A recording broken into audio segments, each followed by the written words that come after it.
Welcome to USA Global TV and Radio, where our mission is to provide education, entertainment, hope, and inspiration. USA Global TV and Radio connects you with experts and audiences all around the world every single day to help you succeed in business and to live a richer life. Visit us at usaglobaltv.com to learn about career and life-changing training and mentoring programs like the Listening Mentor. Subscribe to our newsletter to stay informed about our special programs and offers. Discover how you can become a guest on one of our shows or a host or producer of a USA Global TV and Radio show of your very own. That's USA Global TV and Radio, where the doctor is always in.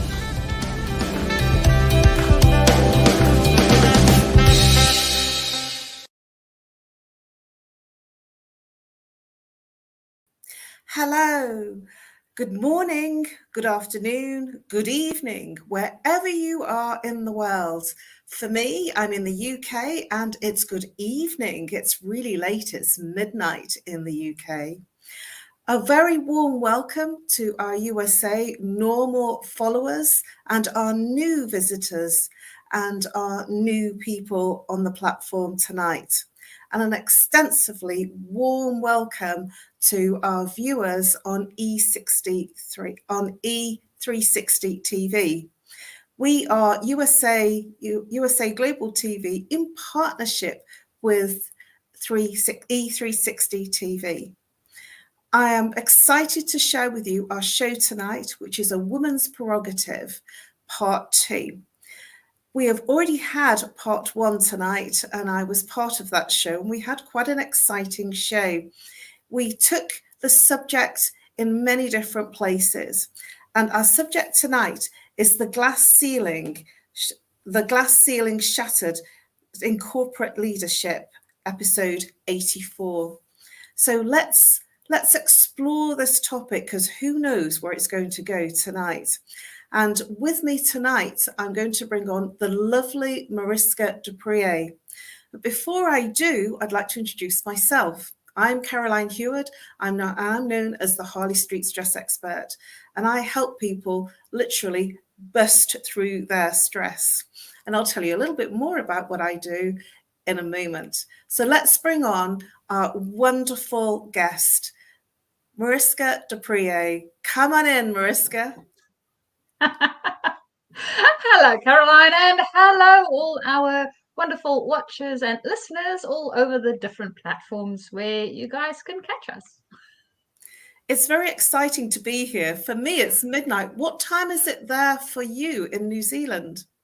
Oh, well, we are just off midday, so it is 11 a.m. for me, and I'm in the following day. So you are having Monday, and I am having Tuesday. This is a truly global platform, isn't it? And it's wonderful that we've developed a friendship over this platform where we're both on very opposing different sides of the world. And that feels very exciting that USA Global TV has brought us together when we didn't even know each other. And there's a warm friendship between us and Dr. JACALYN. And in the background, our beautiful and amazing Dr. JACALYN is producing our show tonight. So it's always exciting to have Dr. JACALYN with us and working with us, because I've grown so much on this platform, and I am absolutely indebted to her for my growth on this platform and being able to do and reach the people that I've been able to reach. So please, Mariska, tell people a little bit about you to our new people that are on the platform tonight, especially our E360 TV viewers. Tell our viewers who you are, what you do, and how you help people. Okay, so Mariska Dupree is my name, and I help leaders. So whether they are moving from a specialization into leadership, so if this is the very, very first time that they get exposed to leadership and get into the space of being a leader of other people, or whether it is that they move up in their leadership career and go to the next phase. So moving from maybe a frontline leader into a leader of people, or possibly a leader of strategies. That is the space in which I assist. And the specific way in which I assist is helping our leaders to bring a little bit more of their humanness into the workspace. As we all know, that is something that is very required in our day and age, with everything speeding up and almost dragging us along instead of us moving it along. We definitely need to bring more of those human elements into the way we work, the way we think about work, and the way that we actually interact with one another. So that, for broad stroke, is what I do and how I help those that I work with. And Caroline, I know that you alluded to giving us a little bit more information about what it is that you do, but I would love to find out from you. What is it that you do? And every time I learn something new, so... Oh, thank you. Yes, I'm very happy to share with our viewers, especially on our new viewers on E360 TV. I'm known as the Harley Street Stress Expert. So what is that? Harley Street is a famous street in London that all the good doctors and therapy practitioners that have good qualifications and are notorious work on Harley Street. And I've been there for 17 years. I'm not there at the moment because I moved location. I moved a fair way out of London, but I was there for 17 years and feel that I own the title of the Harley Street Stress Expert, even though I'm actually not physically there. You're getting Harley Street practitioner expertise without paying Harley Street fees. What do? I help people break through their stress in all manner of ways. So whether it's physical, emotional, mental, whether there's a situation in a relationship that they're not handling, whether it's a situation in their work that they're not handling, whether there's a bereavement, whether there's a physical ache and pain or an emotional ache and pain, or indeed whether there's any mental stress, anxiety, depression. And how do I do that? I work with root cause therapy, and I work with the chakra system, the chakra psychology, how the mind and body connects, and what happens physically, emotionally, mentally when there's an imbalance. And I literally find the root cause of each presenting symptom, and that creates a general feeling of relaxation, well-being, and it literally breaks through the pattern that repeats, that creates that particular symptom. And I work with everyone that needs and is ready to work through their stress and their patterns. And I look forward to now moving into our show's topic, which is the glass ceiling shattered in corporate leadership. And this is episode 84, and it's part 2 of a Woman's Prerogative show, which we had our earlier show at 5 p.m. this evening, UK British summertime. So let's explore this glass ceiling. So, Mariska, for you, have you experienced in your corporate life being in a job, in a role where you've had the opportunities to go into management, but have you felt a restriction to get to the higher levels of management? Or have you seen other colleagues have restrictions in terms of their being able to get on within their career as a woman? It's an interesting observation, I think, for me, in the sense that the environment in which I operated typically had a lot of male contribution to start off with. So I come from an engineering background, and specifically mechanical engineering. Now, if you know anything about engineering, there's a lot of different ones. And mechanical engineering has a little bit of a tendency to have more males within that field. Now, when I initially started off, even when I was just entry level, there was literally things that we didn't have as females in the workplace. So, for instance, for me to go to the restroom, I needed to go to some of our other facilities. So, for instance, we had our procurement staff and our financial staff that actually had a lot more females within their space. That's where I had to go to the restroom because, well, there was just no ones allocated to ladies in the plant. So that's sort of changed slowly over time, and was quite an interesting evolution to observe. So for me, being exposed in the leadership field, generally I didn't have a lot of female role models within the leadership space because, well, there wasn't a lot of female role models to be had. The ones that I can recall there was one within the procurement space, really, really great person to know, absolutely loved her. And I could see her in our organization grow and move. And she later on moved into even higher spaces within the procurement section within the organization. So whether she broke some ceilings on her way, I have no idea. Never had that conversation with her, but I could actually see her grow. Within the engineering space, it took a little bit longer. For one, I think because there just didn't seem to be a lot of females around. So if you don't have a big pool to choose from, well, it's a little bit of a problem to get people to actually go into leadership.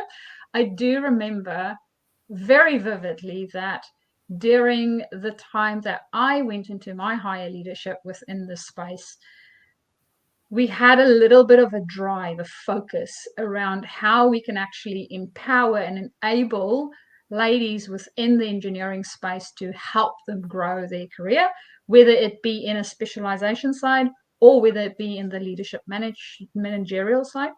So there was, I think I was fortunate in the environment where I grew up in as a adult for work, that we did have a lot of support. So to me, it felt very supportive. It didn't feel like I ever came to a place where I was hitting my head against anything. And in saying that, I have observed other areas that wasn't from my own experience where people did get blocked and had some of those head bumping experience that, well, I don't think is a very positive necessarily experience, in the sense of, well, it's not nice to bump our heads, and it might be a little bit of a kickstart for some. So that, I would say, is mine. Thank you very much, Mariska, for sharing that. And the fact that you have an engineering background in the UK in particular, from my understanding, it was very male dominated. There was very few women in that industry. In fact, when I do meet someone that's a woman in the engineering world, I'm always surprised. And it is still a nuance of new rather than the traditional and the known, you know, even now. So the fact that you were in a very masculine dominated industry says a lot. And I was really interested in what you shared and the fact that the support was there. That, you know, I didn't actually, you know, in my own corporate life, that I haven't had that experience of the fact that the support was there for women. It's always been, you know, and that might be that it's because it was so masculine dominated because of the industry type. Whereas I've been in very, it's fair game in terms of men and women. It's just that the women didn't reach the leadership roles in the same way en masse as the men did. And that's not to say there isn't women in those positions these days, but there are still less women in the boardroom than there are men. And that's my experience of the UK. It has changed dramatically, but my experience in the UK is that when I left school in 1980, we had to make a choice. And I know that you might be really shocked to hear this, but, you know, we made a choice of whether we got married and had children or we had a career. And if you were married, the organizations at that time were very afraid you were going to have a family and need maternity leave. So your managerial capability of growing in an organization became pretty zilch, pretty zero. They didn't employ you, or you were employed and stayed in the lower positions. That obviously has changed over the years, but there is still like an undercurrent of the fact that if you are married, there is this, you know, old boy understanding or misconception that you're not going to be there all of the time, that you are going to have a family and then leave and not be there and not reliable. So, you know, from my experience, it was quite different to yours, and I certainly saw my own growth in certain positions blocked, because I got to middle management and I got to senior management, but didn't quite get to the boardroom, which, you know, I found very frustrating because I was qualified. I just didn't get there in terms of my own career progression. So one of the things that I shared in the earlier show, Mariska, is the fact that because I didn't reach those boardroom positions like the chairman's positions within my corporate career, my paid corporate career, I did actually do a number of voluntary positions within my voluntary capacity in terms of my junior chamber work. And I also was vice chairman for the Chartered Institute of Marketing, and I ran their events in central London.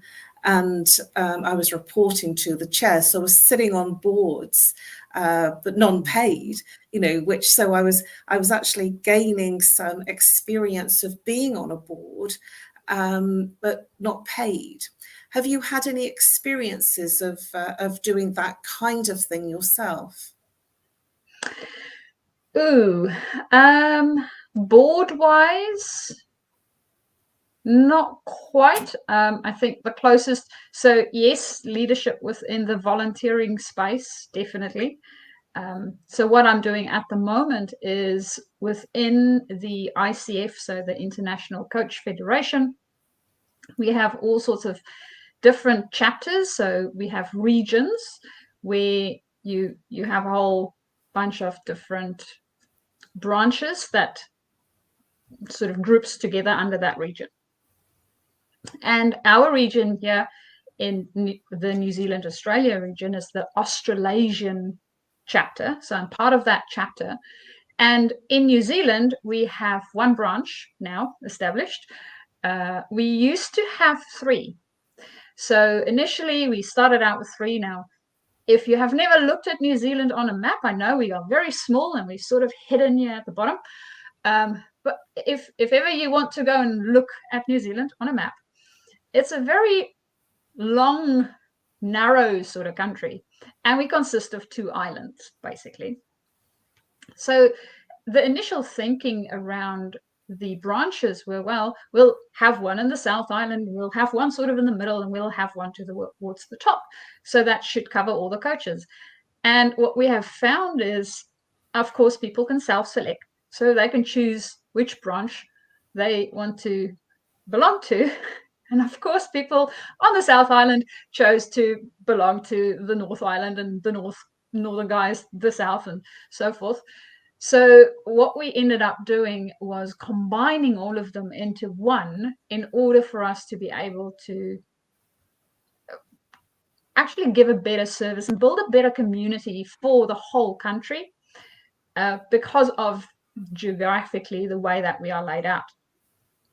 And although that is not a board type of role in the sense of looking at governance, because we do in the Australasian side have more of a governance focus. There's still a lot of strategy and that sort of thing that goes into that specific role. So yes, still even within the volunteering space, I think for me, I really do enjoy the leadership space itself, not only helping people in it, but also experimenting for myself to see what works, what doesn't work, how it works, what works best. And it's a lot easier to help others from my own experience. So if I've actually gone through it and experienced it, it is a lot easier to relate with other people around what it is that's going on. So possibly my next step would be to go into that board space and see what that is all about. And what I have found very interesting, and I would love to hear your perspective of it, Caroline, is as we move into these new areas and new spaces, there's something old, there's something new, and once we get used to it, it's really easy to do. I'm totally in agreement with you in terms of your perspective of it gives us, when we do those voluntary positions, that it gives us a depth of and spread of our skills that we perhaps wouldn't have had the opportunity to exercise in our normal working roles and environments of our occupation. And I've certainly used that in my voluntary capacity in a huge way. You know, I changed my career. I moved into marketing and PR because of my exploits within the voluntary capacity, you know, and there was, for me, a sheer liberation of being able to tap into other opportunities because I was doing things that I wouldn't have had the opportunity to do within my normal working environment in my managerial capacity while I was working in retail. And then when I moved over to marketing and PR, it's because I'd already got to know the press, I'd got to know the media, and I was already doing TV stuff and radio stuff. I knew the business desk in the Birmingham Post because I was living in Birmingham at the time, so another city, before I moved to London. And so I was a known quantity before I actually moved into a paid role within marketing in one of the top agencies in Birmingham. And that was because of the voluntary work I was doing and the status I climbed out into being, you know, without actually being paid for it. And so it was quite interesting for me that I broke through some ceilings of age being one of them, because I was told that I was too old to be marketing and PR, and they said that it was a very young person's profession, and I did break into it, you know, and that was for me an achievement, because I was told you can't do it, but I got this huge portfolio, it's really thick, of press cuttings. That might seem very odd, you know, to say now, but it was all, you know, paper cutting, you know, paper media. There was no social media at the time. You know, I moved into marketing and PR in 1995. And so in that time, you know, in the early 90s, there was no social media like it is today.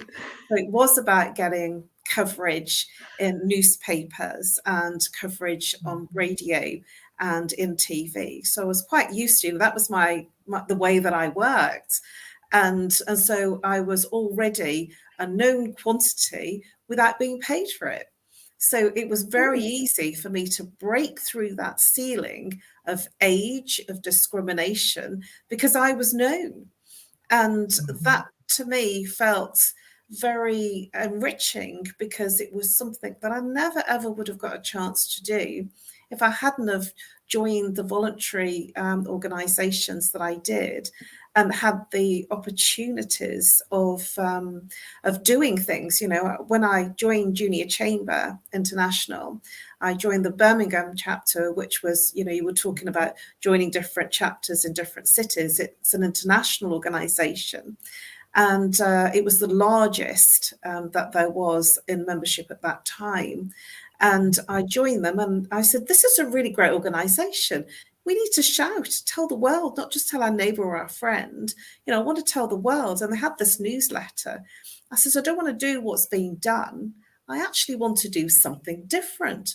I want to spread the message. I want to tell the press. I want to tell the TV. You know, and I didn't actually know how to do it, but I managed to, because it was so exciting and so different, and I got so much from it. I won awards, and I just thought, you know, I just want to tell people. And that's what I did. I decided to share the great stuff because of that experience. So I'm totally endorsing, you know, the opportunities that you just wouldn't have in a normal occupation. So tell me, Mariska, for you, have you met other women within your occupation or in your voluntary capacity that have been challenged by the positions that they've wanted to get but not actually achieved in your voluntary experiences?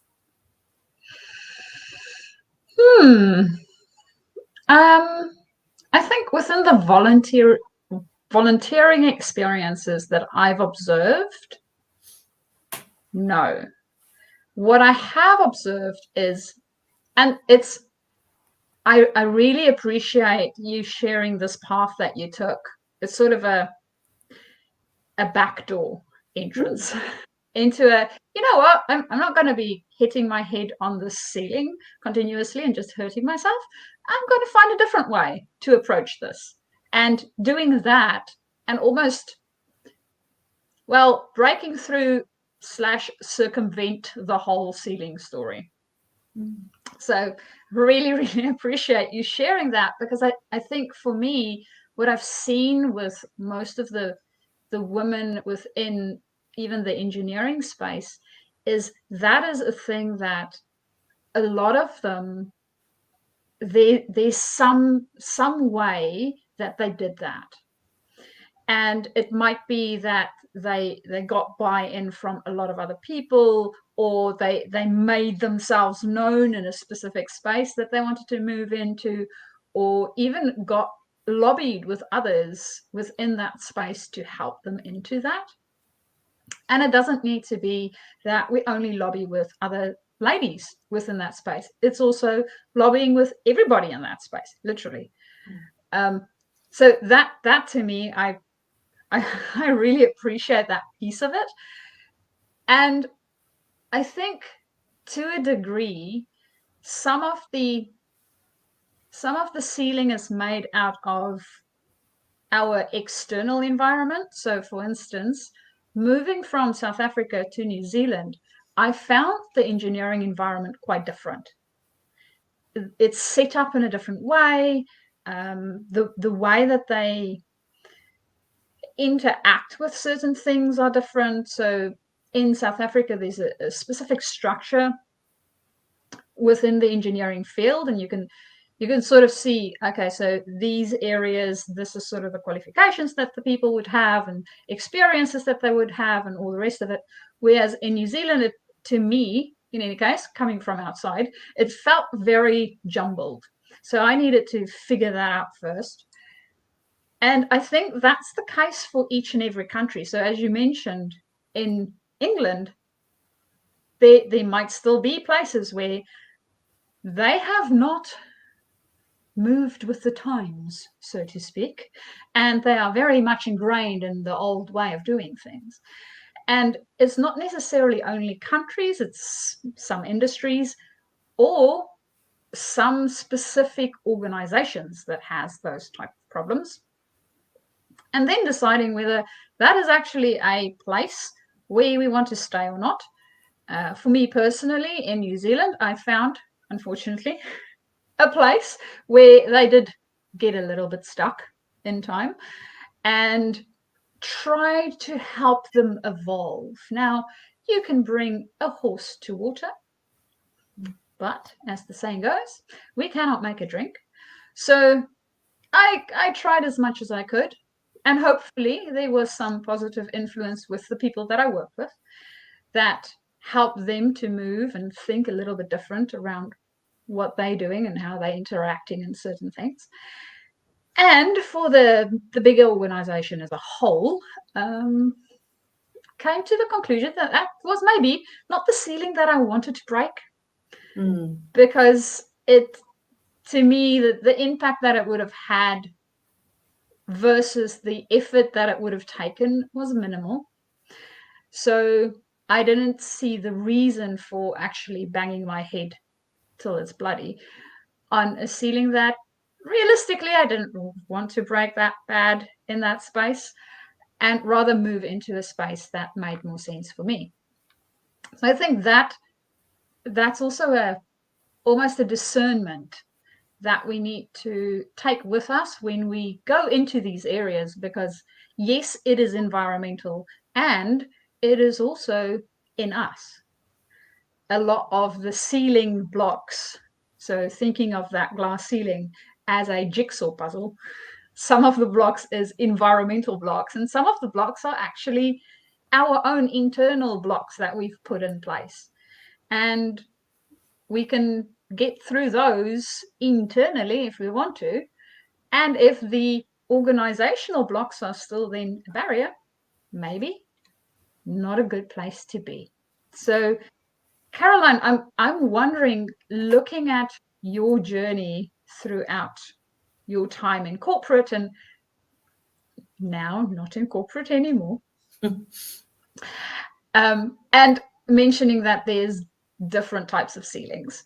How have you found that your mindset around the type of ceiling makes a difference, whether you'll break it or not? Well, for me, it was never about my ability. It was more about opportunity. It was never about the fact that it was impossible, and people were telling me it was impossible. And that's what I used to get, well, there's no way you're going to be able to do that. And I would take that as an egg on. I would just say, watch me, and I would do it. And that's part of my track record. That's something that I always had in me, a resilience. And that is something that I would say is important, because sometimes we get told a story that, you can't do something, that's not a possibility for you. And then we listen to that, and some of us take heed of that, and then we don't try, or we don't push through that. Whereas if somebody says, oh no, you can't, that will be like sort of a little bit of a carrot for me to say, well, then I'm going to go and have a go with that. And that resilience in me has moved me through a number of careers within my lifetime. And even when I changed my career to doing stress management, that was actually a personal choice because of managing and coming through my own stress and depression after my father passed away in 2000. And from that place, I've kind of gone and done the same thing again. I'm winning awards, and I feel that I'm, I've reached a place where I'm being seen as an expert. Not only am I an expert, but I'm being seen much more globally. And it's almost like if I make a decision to do something, I do it with bells on. And that's what my mum would say, you always do things to death and to the highest of your ability. So I always feel that it's a resilience that we can have within us to move us forward in terms of what's important to us. And for me, in 1980, when I left school, my career was important. And I moved through that at every stage of my life through study. So I didn't just do it through the resilience of saying, I want to do that. I also did it through study and qualifications. And so every career that I had, I moved through to that career through qualifications and very extensive studies, and I'm still studying now, because for me it's important. It's important to be the best I can possibly be within my career and within the environments that I decide to work in. And so that's a constant, and I feel that that's a driver for me to be qualified and to break through those ceilings of what's being presented in each of the decades that I've worked through, as I'm now in my fifth decade, and next year I'll be in my sixth decade of life. So I've seen a lot of change in my time. And so, Mariska, for you, we're coming into our final stages of the show. So I'd like to touch upon collaboration, because I feel that something that women bring to the party is the fact that they're very good communicators. And when I say women, I mean the feminine energy, but in particular, there's been some incredible collaboration in terms of women getting together and achieving so much more. And I just want to touch on, have you experienced yourself, or have you seen in your voluntary capacity or in your organization, in your occupational capacity, collaborations that you've seen succeed? Ooh, well, Caroline, I think our collaboration would be one that absolutely jumps out. So being able to co-author the book with Dr. JACALYN, and having you as our very first main character in said book was a very, very successful collaboration. And of course, Dr. JACALYN and I went on and wrote a whole bunch of other books, of which we have one more coming out on the 21st of September. So very excited about that. So that's one collaboration. There you go. There's the book. Yay. Do make sure that you pre-order. It's going to be a lot of fun as always. And if you need to learn a little bit more about listening, or you have children that needs to learn a little bit more about listening, definitely a gift to get. So that's one collaboration that I have held very dear to me.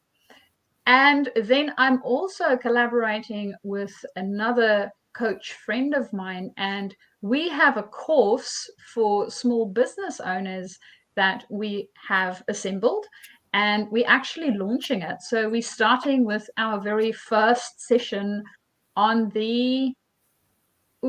I think it is the 9th of October, if I remember correctly. I'll just need to go and double check my dates.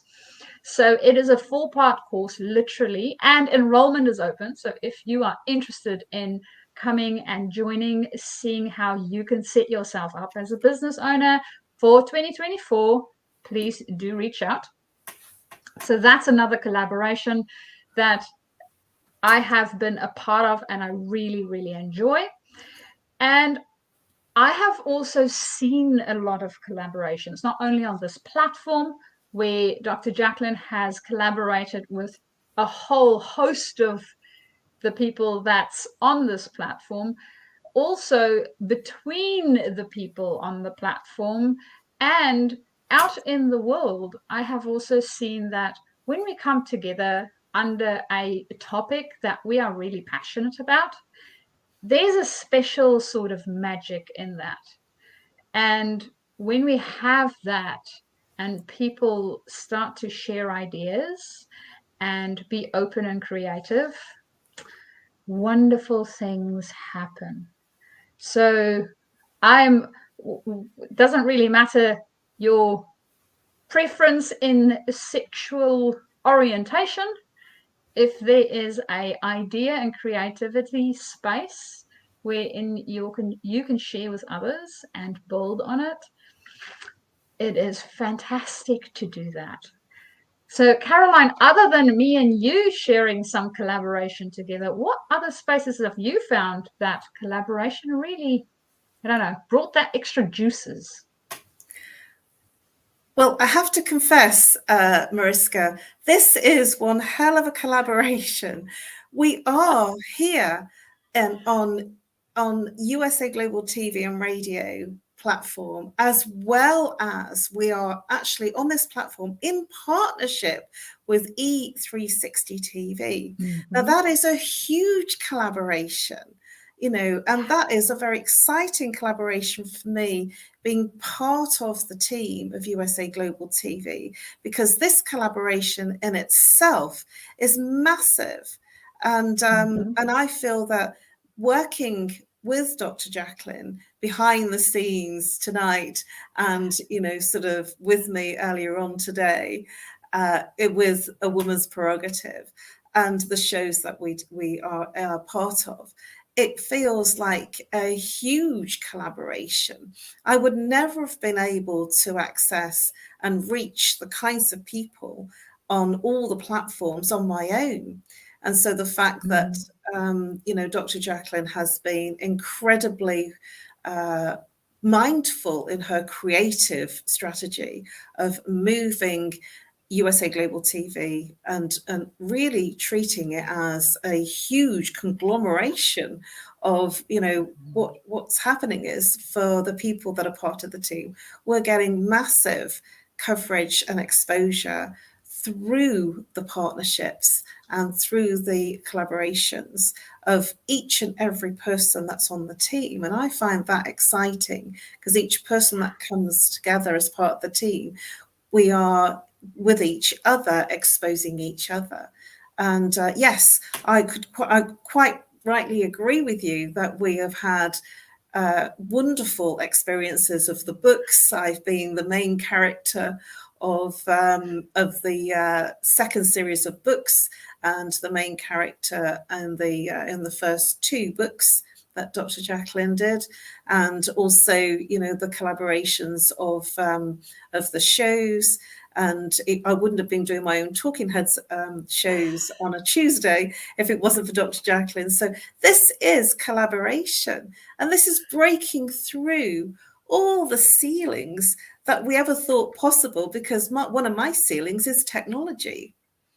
And through this relationship and collaboration of working with Dr. JACALYN on this platform, I've been able to break through that ceiling of technology, because that's what this partnership brings. And on that note, what I would like to do is, we are coming to the end of our show. So what I'd like to do is, I'd like to invite Mariska once again to share excitedly, because we have new viewers here that may not have met you before, may not have seen you, and may not have heard you. And so it's really important to share who you are, what you do, who you help, and the kinds of people that you can reach to help and discover new things with Mariska de Pree. Thank you, Caroline. So, Mariska de Pree, and I am a leadership and transformation coach.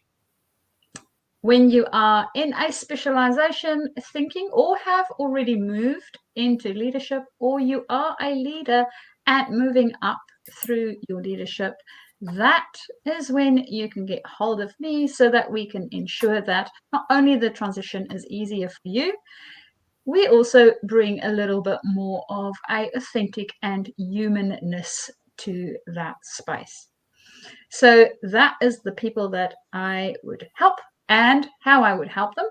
And you can, of course, get hold of me via my email address, which is mariska@journey2discover.com, or alternatively, you can find me on LinkedIn. Write me a little direct message and we can start our conversation. Woohoo, Mariska! I'd love this 2 bit that you have, the number 2. I'll never forget that. Right, for me, I'm known as the Harley Street stress expert, and I'm an expert in busting your stress. So how do I do that? I work with root cause thought therapy. I'm using chakra psychology, and I started training back in 2000, so 23 years ago. So I bring over 2 decades of expertise and experience to help you break through your stress.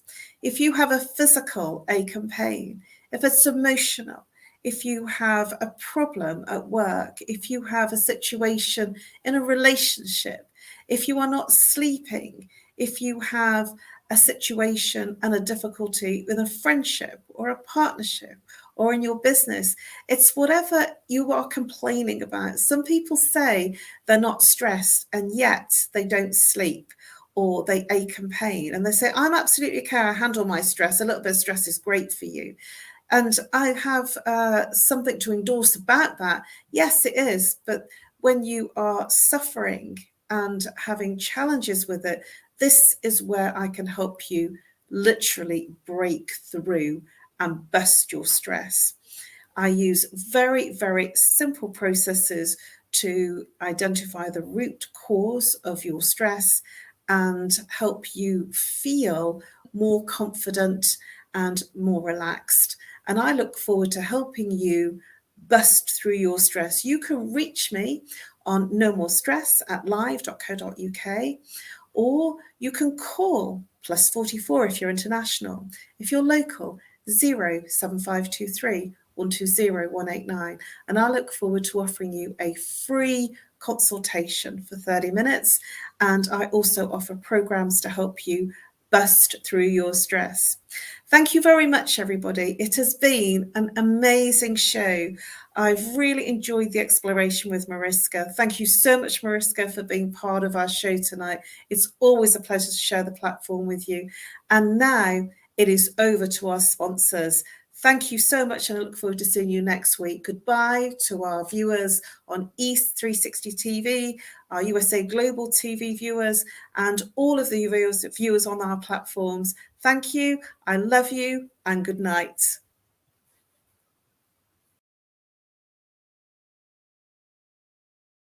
Hi, my name is Zane Carson Caruth, and I'm the author of this book, The World's First Tooth Fairy Ever.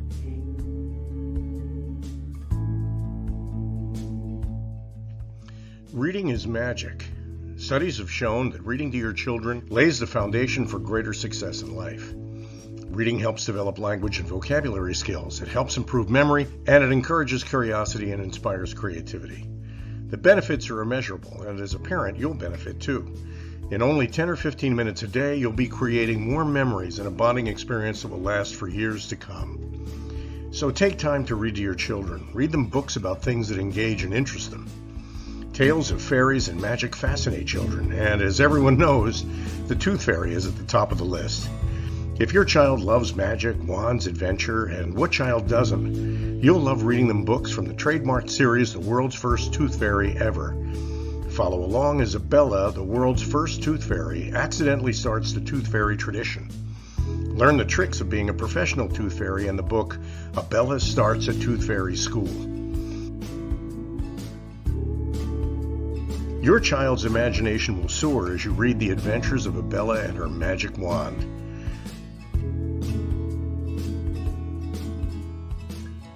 These wonderful books are available at worldsfirsttoothfairy.com and at Amazon, Barnes & Noble, and Walmart.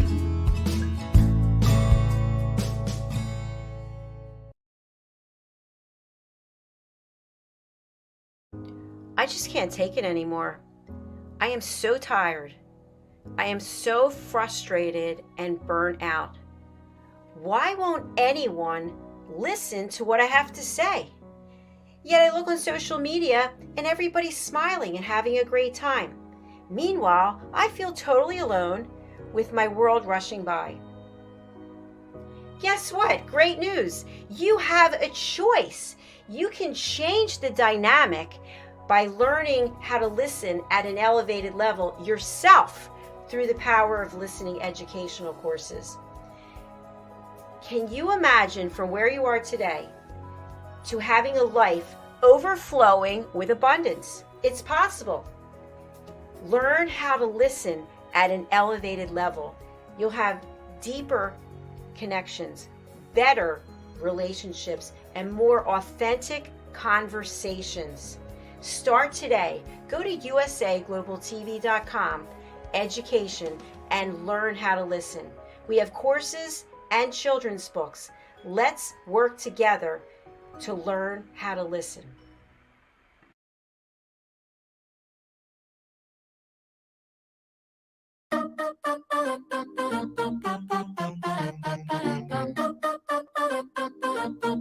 If I look into your heart, are you looking back at me?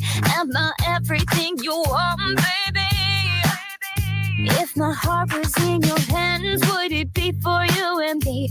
Would you wanna keep it close, baby? Right on time, find the right guy, the one I dreamed he'd be. Give it all that you can, stumble and fall. Love will set me free. Baby, baby, baby, don't you know you drive me crazy? I love the things that we do.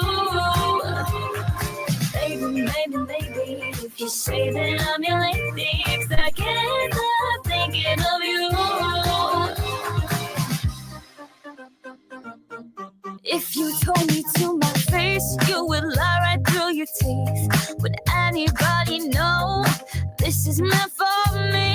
I'm not the one to cry or throw my heart away. Can you show me all your loving? 'Cause I'm tired of these games. Right on time, find the right guy, the one I dreamed he'd be. Give it all that you can, stumble and fall. Love will set me free. Baby, baby, baby, don't you know you drive me crazy? I love the things that we do. Baby, baby, baby, if you say that I'm your lady, 'cause I can't stop thinking of you. Wanna play the game, make it up, fake it up. It's what we do. We play the game, shake it up, wake it up. I'm thinking of you. It's alright.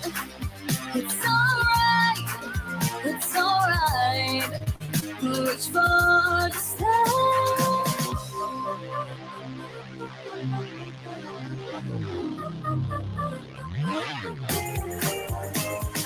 Baby, baby, baby, don't you know you drive me crazy? I love the things that we do. Baby, baby, baby, if you say that I'm your lady, 'cause I can't stop thinking of you. Baby, baby, baby. Baby, baby, baby.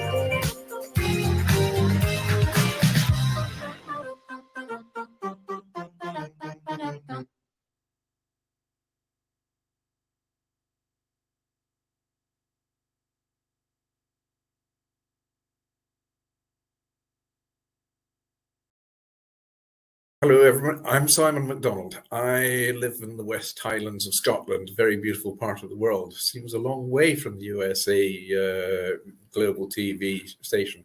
But remember, USA Global TV is worldwide. It's a fantastic platform. And every Wednesday, I come along here as part of the show of the United Kingdom, News and Culture. And it's just like a family reunion each time.